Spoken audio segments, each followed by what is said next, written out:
Welcome everyone. Today we are going to be talking about the basics of performing Shakespeare. Now before we start, I know many of you might be thinking, why is William Shakespeare so important? Why do we still perform his plays? Is he just another tired old white guy that's hard to understand? Believe me, I sympathize with your concerns. But I think if you can get past the difficult and dated language and the dudes in tights, you might be surprised to find something exciting, even enjoyable. Although written centuries ago, these plays are still regarded as universal. Shakespeare was writing about the complexities of people and their emotions. His plays were about the very essence of what makes us human, from dealing with death to falling in love. Which leads us now to Romeo and Juliet. Written early on in his career, this heartbreaking story of teenaged tragedy quickly became a crowd favorite. It continues to be one of his most popular and frequently produced stage productions. Let's begin by looking at the prologue, which would have been performed at the beginning of the play to entice the audience and lay down some groundwork for what's to come. Two households, both alike in dignity, in fair Verona where we lay our scene, from ancient grudge break to new mutiny, where civil blood makes civil hands unclean. From forth the fatal loins of these two foes a pair of star-crossed lovers take their life, whose misadventured, piteous overthrows do with their death bury their parents' strife. The fearful passage of their death-marked love, and the continuance of their parents' rage, which but their children's end not could remove, is now the 2 hours' traffic of our stage, the which if you with patient ears attend, what here shall miss, our toil shall strive to mend. Whoa! That was a lot, right? Right, okay. But I promise we're going to get through this together. First step, let's start with Iambic Pentameter. Iambic pentameter is a line of poetic verse made up of 10 syllables. Breaking it down, each consists of one short or unstressed syllable, followed by one long or stressed syllable.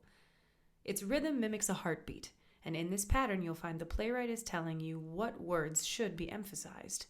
You can mark your script with U's over unstressed syllables and X's over the stressed syllables to help you practice.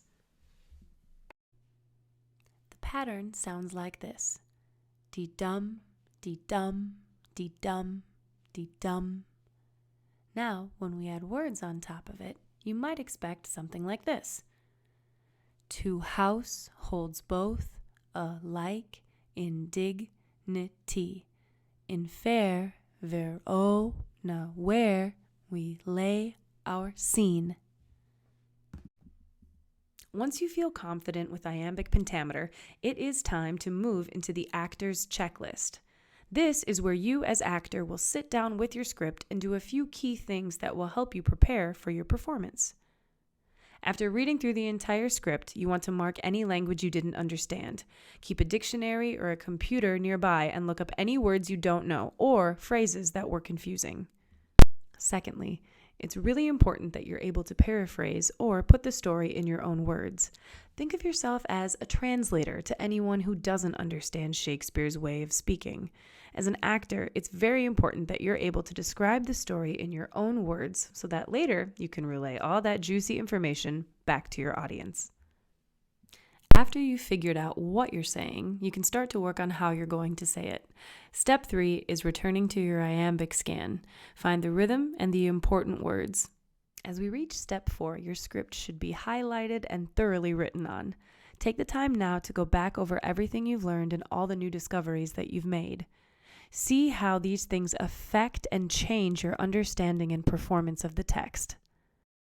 Now it's time to memorize. And there are plenty of great methods you can employ when learning your script, but every actor is different, so it's important to find one that works best for you.